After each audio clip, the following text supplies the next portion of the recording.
semacam fenomena yang mungkin hadirnya satu dekade sekali, kayak Valentino Rossi, Marc Marquez, terus mungkin sekarang adalah Pedro Acosta. Saya pikir kayak gitu. Dia juara Moto3, Moto2, Junior World Championship, Red Bull Rookies Cup, itu juara gitu di situ. Nah,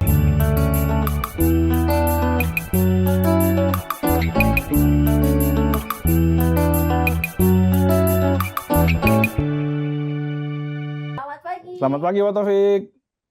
selamat pagi semua. Ya, terima Baik. kasih sudah Iya. bisa bergabung di OK Zone. Ya. Iya. Sehat Bung Taufik? Ya, alhamdulillah barusan lari, barusan pisan. Wah, Waduh, sehat keren. banget ya. Sehat banget, udah kayak Iya, iya, pembalap nih, persiapannya lari nih. Ya. Oke. Biar Ini, bisa fit gitu ya.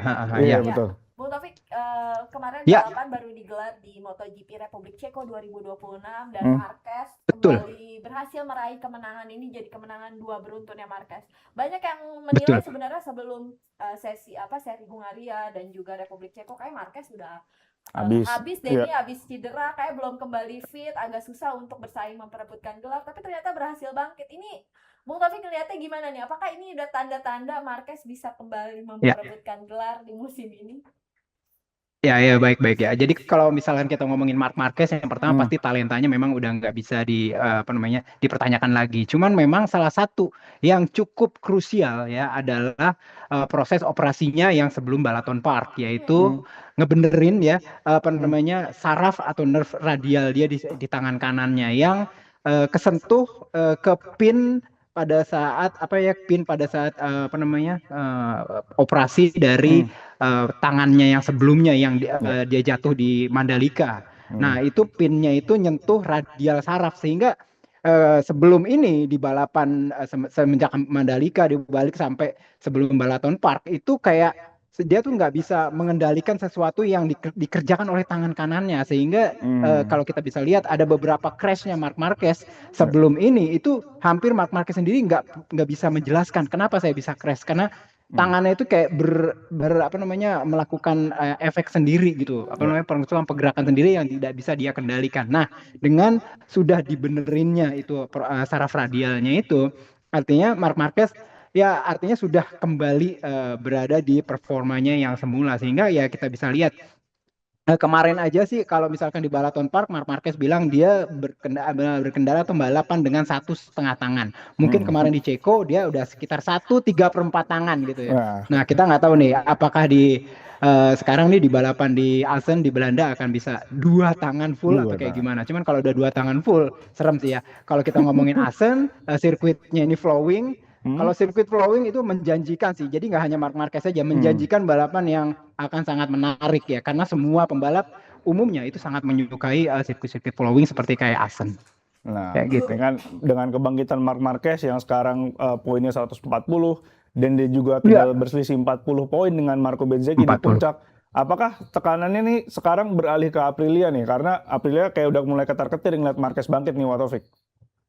Iya, benar juga sih. Saya lihatnya adalah sebelum Hungaria ya Marc Marquez itu 100 poinan jaraknya dengan Marco Bezzecchi, dan sekarang sudah memapas 60 poin sehingga jaraknya hanya sekitar 40 poin. Ini luar biasa, dan ya terlepas dari beberapa ketidakberuntungan dari Marco Bezzecchi, termasuk terakhir dia nggak boleh balapan karena dia disuspend atau diskors ya hitungannya karena permasalahan dia dengan Marshall. Saya pikir ini ya memang menjadi balik ya, artinya pressure ke arah Marco Bezzecchi dan juga Aprilia yang bisa dibilang sekarang menjadi kayak jadi kalau Marc Marquez jadi predatornya ini yang benar-benar dijadikan target oleh sang predator tersebut. Nah, kalau di MotoGP Belanda nanti nih Bung Taufik, ini kira-kira siapa nih yang diprediksi bisa naik podium? Apakah nama-nama seperti pembalap-pembalap top atau mungkin ada kejutan yang bisa hadir nih di MotoGP Belanda nanti nih? Iya.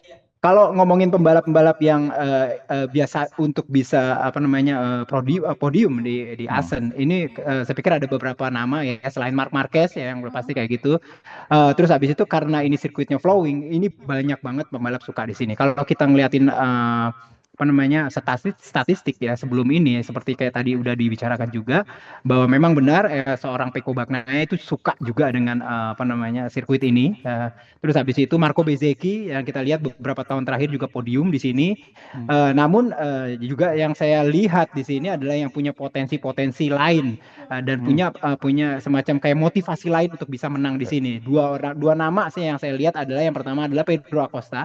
Karena ini Pedro Acosta ini bisa dibilang dia punya kayak pressure tersendiri gitu ya. Dia udah dilewatin sama yang namanya Fermin Aldeguer. Dia ini sampai sekarang semenjak dia balapan di kelas primer itu belum menang. Belum menang ya. Belum menang di sini. Terus habis itu kita bisa lihat lagi satu yang namanya adalah Ai Ogura. Ini saya pikir akan jadi kuda hitam di sini.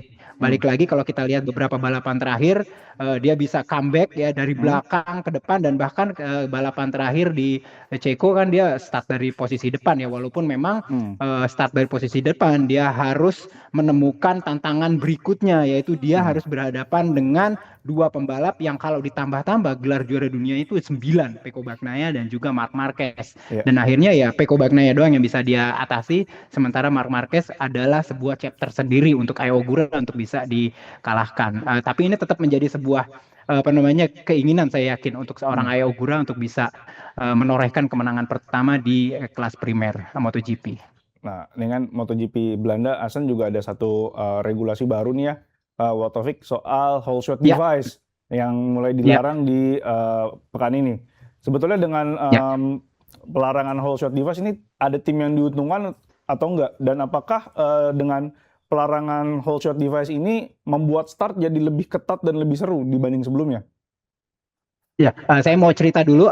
Jadi sebenarnya whole shot device itu apa gitu ya? Whole shot device adalah sebuah alat yang sebenarnya sudah lama banget digunakan di motorsport ya, terutama di motor trail atau di motor trail ya, di mana suspensi depan itu dicoba untuk dikompres ke bawah, terus habis itu di lock sehingga posisinya itu benar-benar kayak yang glesep ke bawah kayak gitu, jadi nggak naik ke atas. Dan ini digunakan agar pada saat start itu kalau untuk MotoGP itu tidak wheelie, di mana ban depannya itu naik ke atas kayak gitu ya. Nah, salah satu latar belakang ya yang menjadikan Komisi Grand Prix untuk bisa nge-ban akhirnya dari whole shot device ini untuk MotoGP mulai dari Asen sampai seterusnya. Jadi itu lebih ke safety di mana kalau kita bisa lihat ya di balapan-balapan terakhir terutama khususnya kalau kita lihat di Balaton Park ya di mana itu terjadi kayak crash di tikungan 1 dan ini kenapa? Karena posisinya motor itu benar-benar ceper, pada saat motornya benar-benar ceper ya, itu pengendaliannya tuh nggak gampang, tidak seperti kayak motor standar biasa di mana suspensinya standar lepas kayak gitu. Sementara pada saat tikungan pertama itu kan suspensi depannya tadi ya kekompres dan terkunci, dia hanya bisa kebuka kuncinya ketika dia melakukan semacam kayak hard brake kayak gitu. Hard brake baru dia ngelepas otomatis. Nah, ketika dia masih benar-benar ceper itu sulit dikendalikan sehingga sulit untuk bisa mengendalikannya lebih baik dan secara normal. Dan ini adalah salah satu latar belakang kenapa whole shot device akhirnya diputuskan untuk dilarang penggunaannya mulai dari Grand Prix di Belanda ini kayak gitu. Dan nanti sebenarnya ada lagi pada saat di Sachsenring di Jerman nanti itu ada tambahannya lagi dengan pelebaran dan ke belakang itu jaraknya itu semakin jauh ya. Tadinya misalkan antara grid 1 dan grid 2 itu posisinya itu 3 meter sekarang nanti itu mulai dari Jerman itu akan jadi 4 meter. Jarak antara row pertama dengan row kedua itu dari 9 meter itu akan memanjang menjadi 12 meter.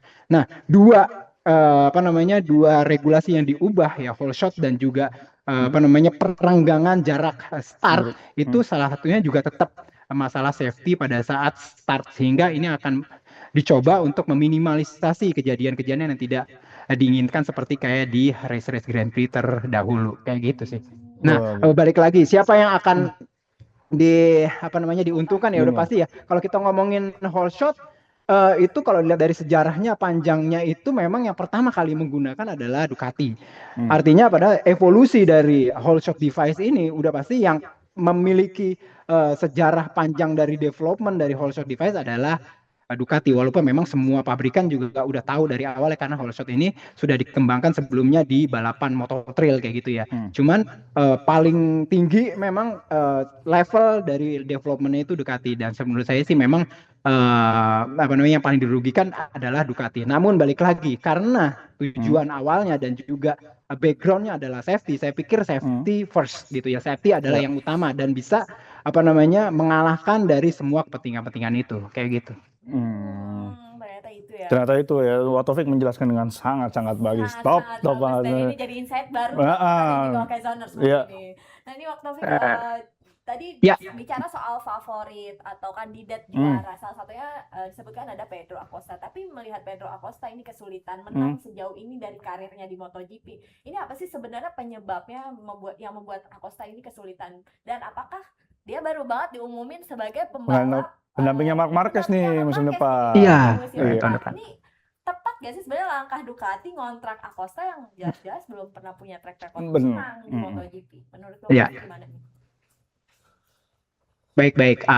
Kalau menurut saya ya, salah satu yang menjadi konduit atau misalkan atau catatan-catatan Ducati yang memilih akhirnya Pedro Acosta untuk bisa jadi apa namanya teammate dari Marc Marquez mulai tahun 2027 di era 850 cc nanti adalah memang konduit yang sebenarnya sudah dibaca semenjak apa namanya kelas-kelas juniornya dia, mungkin bahkan mulai sebelum Moto3 kayak Moto3 Junior atau mungkin Red Bull Rookies Cup. Itu memang secara umum Pedro Acosta ini merupakan salah satu talenta yang pikir memang dia menang terus di setiap kelas-kelas tersebut, mulai dari Red Bull Rookies Cup, Moto3 Junior World Championship, Moto3, Moto2 gitu ya. Kalau kita bisa lihat memang secara umum nggak banyak punya pembalap yang memiliki track record seperti ini. Kalau bisa dibilang ini adalah semacam fenomena yang mungkin hadirnya satu dekade sekali. Kayak Valentino Rossi, Marc Marquez, terus mungkin sekarang adalah Pedro Acosta, saya pikir kayak gitu. Dia juara Moto3, Moto2, Junior World Championship, Red Bull Rookies Cup itu juara gitu di situ. Nah, lagi-lagi itu adalah apa namanya track record yang bisa dilihat gitu ya. Dan kalau dilihat dari performanya sekarang di KTM itu luar biasa ya. Kalau kita lihat ya, pembalap KTM mana yang bisa berada di posisi top 5 atau top 10 sekarang? Nggak ada kan. Ada Brad Binder juga nggak bisa, Maverick Vinales yang udah jauh lebih lama juga nggak bisa. Terus habis itu kalau kita bisa lihat Enea Bastianini juga angin-anginan, kadang-kadang di atas, kadang-kadang di bawah kayak gitu ya. Nah, Pedro Acosta doang lah yang saya pikir bisa dibilang cukup apa namanya konsisten untuk bisa berada di row terdepan, terus balapan di bagian depan. Nah, permasalahannya apa ya kan? Kalau saya lihat sih, kalau mengenai masalah talenta dari Pedro Acosta luar biasa ya. Hiu dari Mazzaroni ini luar biasa, tapi permasalahannya dia ada, kalau menurut saya sekarang ada di motor. Terlebih lagi, KTM RC16 motor prototipe dari KTM ini itu sedang disorot sekarang mengenai masalah rehabilitas. Permasalahannya banyak ya kalau kita bisa lihat ya. Termasuk salah satunya adalah crash antara dia yang menyebabkan Alex Marquez bisa ya ada crash ya, terus habis itu dirawat sampai sekarang pun sepertinya masih dipertanyakan dia akan hadir apa enggak di Belanda ini. Itu kan yang terjadi pada saat itu kan motornya Pedro Acosta itu kan stall tiba-tiba gitu kan, mati tiba-tiba pada saat digeber, digas tiba-tiba mesinnya mati.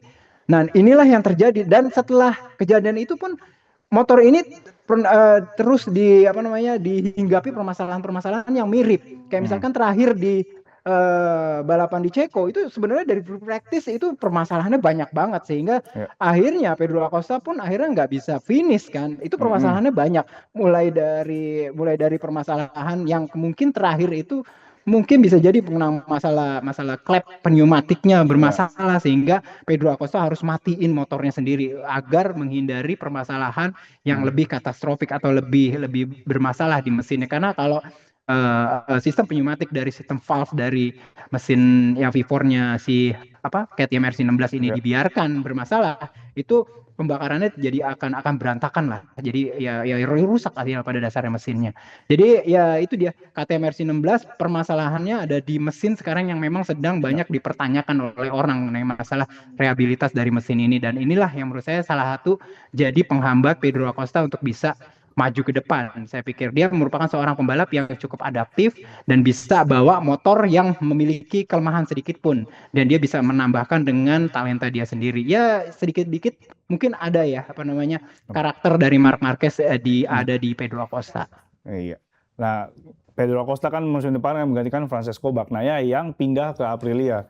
Nah, kepindahan Bagnaia ke Aprilia nih, Taufik melihatnya gimana nih? Apakah ini akan semakin memanaskan persaingan? Karena kita lihat Aprilia musim ini motornya paling bagus kayaknya ya di antara yang lain. Ya. Ya betul banget. Saya lihat sih memang secara umum begitu. Tahun depan kita akan masuk ke era 850 cc, which is artinya motornya akan berbeda dengan motor yang sekarang yang 1000 cc sekarang kan. Namun kalau kita lihat dari tes terakhir pasca di Ceko, itu raihan top pace atau lap time terbaik itu unofficial itu dengar-dengar masih tetap dipegang sama yang namanya Marco Bezzecchi di atas Aprilia RSGP 850 cc tahun 2027 nanti ya calonnya ini kemarin. Dan inilah yang menurut saya bisa jadi membuat di sana Pecco Bagnaia yang tidak melakukan pengetesan ini cukup bisa tersenyum ya kalau menurut saya sih ngelihatnya bahwa motor yang akan dia pakai di tahun 2027 minimal punya potensi bagus gitu ya. Lihat dari lap time-nya juga bagus, hampir mendekati dari lap time balap dari motor 1000 cc, dipakai oleh Marco Bezzecchi, terus habis itu temennya sendiri adalah Marco Bezzecchi, which is artinya ini merupakan teman lama yang merupakan dari satu range-nya Valentino Rossi, dari satu akademi Valentino Rossi ya, PR46 Academy. Saya pikir udah ngeblend lah. Artinya ya nggak bisa dipertanyakan lagi lah antara Pecco Bagnaia dengan Marco Bezzecchi, udah pasti bisa ngeblend. Nanti mereka akan bisa bekerja sama tahun depan. Terus habis itu mereka akan membuat satu ekosistem yang jauh lebih ideal untuk bisa dikatakan sebagai tim dan juga factory asli Italia tahun depan, all Italian team dan all Italian factory tahun depan, karena memang dua pembalap Itali, motornya Itali, mekaniknya banyak dari Itali, pemiliknya Itali, investornya Itali, semuanya Itali semua untuk Aprilia Racing tahun 2027 nanti. Lebih Itali daripada Ducati ya. Lebih Itali. Ya? Iya, lebih Itali dari Ducati. Ducati malah dua-duanya Spanyol, benar. Iya. Dua-duanya Spanyol, betul. Ini tadi kita bahas MotoGP, tapi di kelas Moto3 kita juga ada satu pembalap nih Taufik yang dibanggakan banget sama masyarakat Indonesia ya. Ini ada Veda Ega yang kemarin di MotoGP di Moto3 Republik Ceko juga nyaris naik podium. Nyaris naik podium. Dari kualifikasi di posisi 20 langsung merangsek ke depan, tapi finish akhirnya di posisi kelima. Ini sebenarnya yang bikin penasaran juga Okezoners adalah kenapa sih performanya Veda Ega ketika kualifikasi dan balapan ini bisa berbeda drastis banget ya Taufik ya? Iya, menarik ya untuk bisa dikupas lebih lanjut ya. Karena memang secara umum apa yang dihadirkan di kualifikasi dengan apa yang dihadirkan dengan balapan itu nggak hanya di Moto3 ya, di semua kelas Moto2 dan juga MotoGP itu pasti berbeda. Kalau di sesi kualifikasi yang hanya 15 menit ya semuanya itu memang dikonsentrasikan untuk speed dan juga bisa bikin lap time kencang. Bannya udah bisa paling soft yang bisa dipakai pada saat kualifikasi. Sementara kalau pada saat balapan itu banyak banget strategi-strateginya. Bahan bakarnya mesti dilihat supaya bisa pas karena memang dibatasi. Terus habis itu juga mengenai masalah grip ban yang harus juga bisa di-manage karena bannya bisa aja habis kan gripnya. Dan inilah yang membuat mungkin perbedaan antara kualifikasi dengan juga balapan. Nah, mengenai masalah Veda Ega Pratama, ya memang dia belum terlalu maksimal di kualifikasi. Cuman kalau menurut saya sih kemarin itu sebenarnya kan dia nggak dari 20 kan sebenarnya. Dia itu sebenarnya start dari posisi 8 harusnya kalau dilihat dari hasil kualifikasi. Which is kalau menurut saya sih juga cukup bagus. Sementara kalau kita lihat 9 seri pertama yang dilakukan sama Veda Ega Pratama di musim debutnya di Moto3 tahun ini itu bisa dibilang sangat luar biasa. Belum pernah ada pembalap Indonesia bisa melakukan hal ini sebelumnya ya, di mana dia itu banyak banget bisa langsung straight to kualifikasi kedua gitu ya. Sementara kalau kita tahu kan kalau dari sesi practice di hari Jumat itu menentukan untuk bisa kalau di kelas Moto3 itu 14 pembalap pertama yang bisa masuk ke kualifikasi kedua. Nggak perlu harus dicuci dulu di kualifikasi pertama. Jadi dia langsung bisa masuk. Dan ini sebuah privilege tersendiri buat pembalap yang bisa masuk 14 besar pada sesi practice. Itu biasanya kalau kita lihat di hari Jumat itu ada namanya sesi practice. Dan Veda umumnya kebanyakan itu bisa langsung masuk. Ada beberapa kali doang dia nggak bisa masuk. Namun setelah Q1 dia tetap bisa masuk Q2. Karena di Q1 itu butuh 4 pembalap terdepan di kualifikasi pertama untuk bisa ditarik masuk ke kualifikasi kedua. Namun overall saya ngeliatnya sih cukup bagus dan saya lihat memang ya balik lagi ya. Yang pertama adalah kenapa Veda belum bisa begitu maksimal banget di sesi kualifikasi sehingga misalnya terus-terusan balapan dari posisi row terdepan. Yang pertama ini adalah tahun rookie-nya dia, ya kan? Rookie-nya dia walaupun mungkin motornya sama dengan yang dipakai di Moto3 Junior World Championship tahun 2025 yang lalu, namun ada banyak perubahan juga yang pasti di motornya sendiri, mesinnya sama, cuman detail-detailnya pasti beda, suspensinya juga beda, lebih high end yang di Moto3 gitu ya, dan lain-lain kayak gitu. Dan juga rookie-nya dia masih banyak belajar bagaimana caranya membuat strategi untuk bisa langsung masuk ke kualifikasi kedua dan juga bisa di depan. Dan juga yang pasti ketiga adalah mungkin ya perbedaan antara mesin dari Moto3 Honda dan juga Moto3 KTM yang saya pikir memiliki masing-masing kelebihan dan kekurangan masing-masing. Inilah yang masih dicari oleh Veda sehingga mudah-mudahan sih dalam ke depan dia memiliki banyak pengalaman dan bisa semakin memangkas ya performa dia sehingga bisa lebih konsisten untuk bisa balapan dari baris terdepan karena di Moto3 penting banget ya kayak gitu. Nah, kan setelah Republik Ceko kemarin Veda kalau nggak salah menyebutkan soal konsistensi. Dia bilang dia masih kurang konsisten. Nah, menurut Taufik nih apa sih yang harus dilakukan dia agar dia bisa lebih konsisten? Apakah dia harus betul-betul dari latihan bebas 1 itu mencari setelan terbaik? Atau mungkin ketika di sesi kualifikasi dan praktis dia bisa lebih bagus lagi performanya gitu? Ya, menurut saya sih lebih ke konsistenan dia untuk bisa mencari setup base, basis dari setup motor yang terbaik. Gini, kalau kita ngomongin racing itu biasanya kita tuh memiliki kayak setup dasar gitu, setup dasar dari motor yang biasanya itu ditentukan ini segini setupnya kan kalau udah dapet setup yang terbaik, setup itu bisa jadi dasar untuk bisa sedikit aja diubah settingannya untuk bisa masuk ke sirkuit-sirkuit yang berbeda. Kayak misalkan contohnya Balaton Park dengan Ceko itu dua sirkuit yang bisa dibilang 180 derajat. Yang satu sirkuitnya bener-bener sirkuit pelan gitu, yang satu sirkuitnya kayak Mugello cepat dan balik lagi terus masuk ke Asen ini sirkuitnya jauh lebih cepat lagi. Nah, base setup itu mungkin kalau misalkan memang sudah ketemu itu antara untuk Balaton Park di Hungaria, terus habis itu masuk ke Ceko, Brno, terus habis itu di Assen Belanda, itu base-nya sama.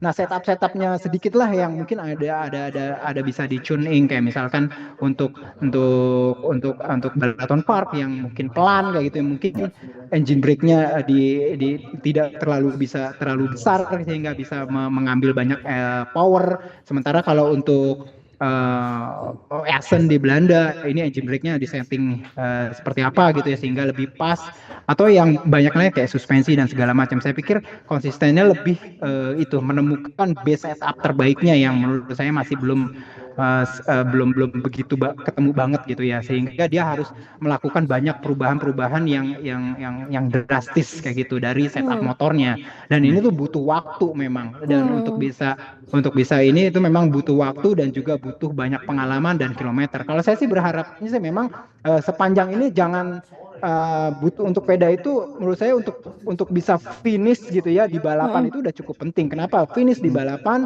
dengan atmosfer balapan yang pasti berbeda dengan praktis atau latihan, ini adalah sebuah pengalaman tersendiri yang mahal menurut saya butuh, sehingga menurut saya salah satu prioritas awalnya adalah finish dulu gitu ya, terus habis itu naikin level dikit jadi kayak finish top 10 gitu ya, 10 besar, baru setelah itu 5 besar, baru setelah itu masuk ke target selanjutnya kayak misalkan finish podium. Jadi memang step-step penjenjangan itu memang butuh waktu dan juga pembelajaran yang nggak sebentar kayak gitu ya kalau untuk Veda. Namun balik lagi overall sih saya pikir perjalanannya di 9 seri pertama debut Moto3-nya sih menurut saya sih udah cukup sangat luar biasa sih ya gitu untuk Veda Ega Pratama.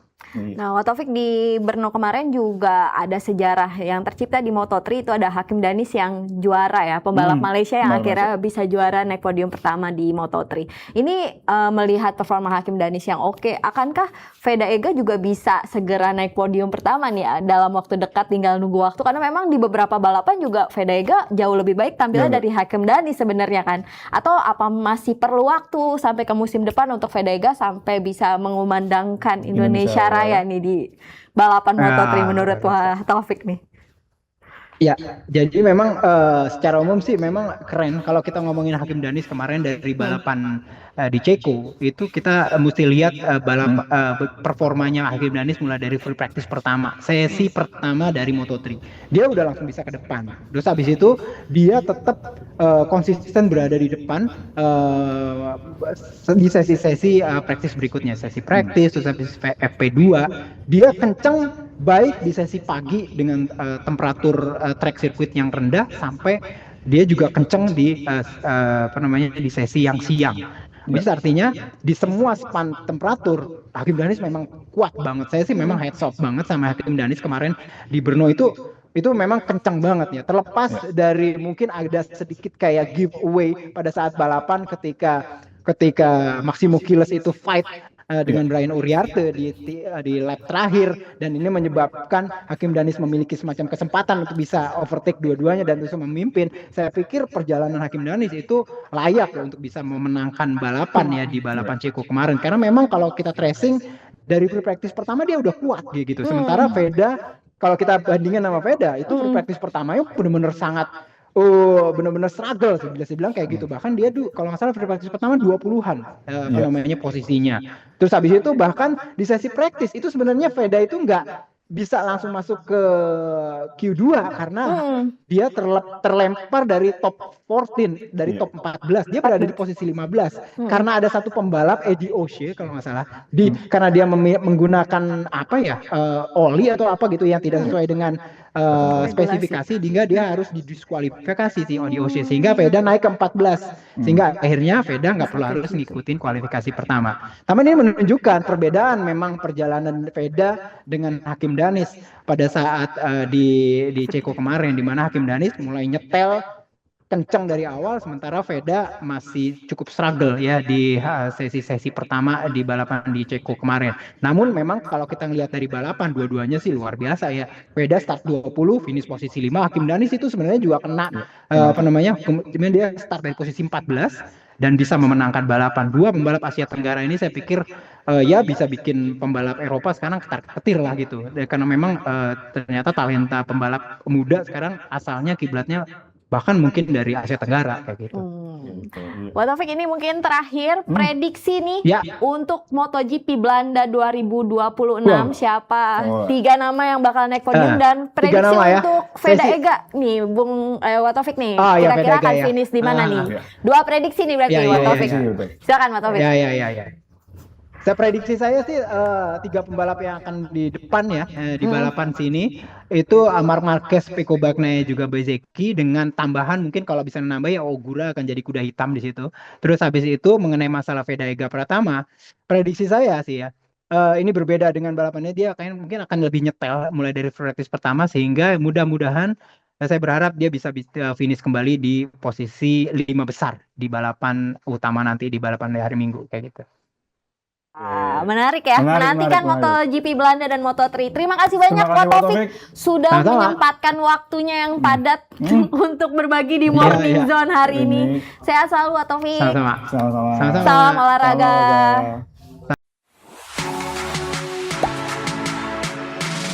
Gak sempet baca? Dengerin aja, klik icon text to speech di okezone.com.